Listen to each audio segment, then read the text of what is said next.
नमस्कार दोस्तों, सबसे पहले आप सभी को एकादशी की ढेर सारी बधाई। इस वीडियो में हम आज बात करेंगे एक ऐसे विषय पर जो आजकल काफी ज्यादा चर्चे में है। सुप्रीम कोर्ट ने नेशनल एंथम को सिनेमा हॉल में मैंडेटरी करने के अपने नवंबर के डिसीजन पर खुद ही सवाल खड़ा कर दिया है। अगर आपको याद हो तो इन्हीं जस्टिस मिश्रा ने नवंबर 2016 में सारे सिनेमा हॉल्स में नेशनल एंथम को कंपलसरी किया था। अब फिर से वही जज और वही सुप्रीम कोर्ट सोच रहे हैं कि क्या उनका दिया गया फैसला सही था। सुप्रीम कोर्ट के पास करीब 58,438 केसेस पेंडिंग हैं। बजाय इसके कि पेंडिंग केसेस का बोझ कम किया जाए, क्रिमिनल केसेस का जल्दी निपटारा हो, उसके जज व्यस्त हैं यह डिसाइड करने में कि सिनेमा हॉल में नेशनल एंथम बजाया जाए या नहीं। अच्छा, इसी मुद्दे पर गौतम गंभीर के रीसेंट ट्वीट से देशभक्ति की बहस का बाजार एक बार फिर से गर्म हो गया है। कब तक देशभक्ति और देश प्रेम दिखाने के तरीकों पर बहस किया जाता रहेगा।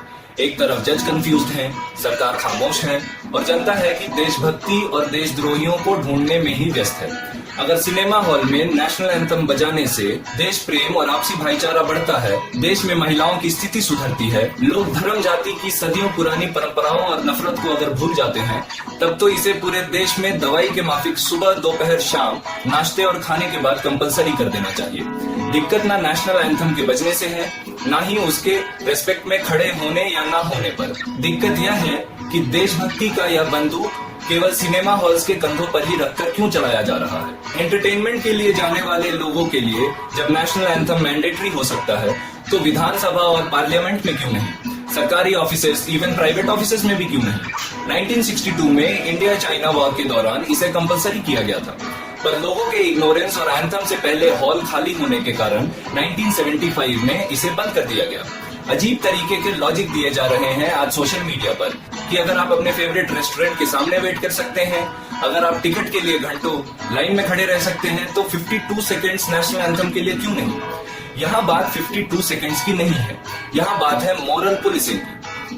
भारत की जनता पहले भी समझदार थी और आज भी चालाक है। भारत की जनता अब सिनेमा घर 5 मिनट देरी से पहुंचती है ताकि उसे नेशनल एंथम के लफड़े में पड़ना ही ना पड़े। अच्छा, दूसरी प्रॉब्लम यह है कि इस फैसले को एनफोर्स करना भी अपने आप में एक बहुत बड़ा चैलेंज है। इस देश में 6000 सिंगल स्क्रीन और करीब 2100 मल्टीप्लेक्स स्क्रीन है। अब इन 8100 थिएटर्स में रोजाना कम से कम 4 शोज लगते होंगे, यानी कि डेली के 32,400 शोज। अब इन शोज को मॉनिटर कैसे करोगे? कैसे पुलिस इंश्योर करेगी कि हर उस शो में हर एक बंदा नेशनल एंथम के प्रति रिस्पेक्टफुल है? ऐसे में तो लोगों को खुली आजादी मिल रखी है खुद ही पुलिस बनने की। एक फिजिकली चैलेंज सोशल एक्टिविस्ट की गोवा में पिटाई कर दी गई। पुलिस की हालत किसी से छुपी नहीं है। एक तो वैसे ही इंडियन पुलिस ओवरबर्डन्ड है, ऊपर से यह उटपटांग के फैसले उन्हें और प्रेशर में डालते रहते हैं। कल को अगर लोग यह डिमांड करने लगे कि सिनेमा हॉल में शॉर्ट्स नहीं पहन के जाया जा सकता क्योंकि यह नेशनल एंथम के लिए डिसरिस्पेक्टफुल है, तो अब आप क्या करेंगे? ऐसा मैं नहीं, ऐसा सुप्रीम कोर्ट के जज का कहना है।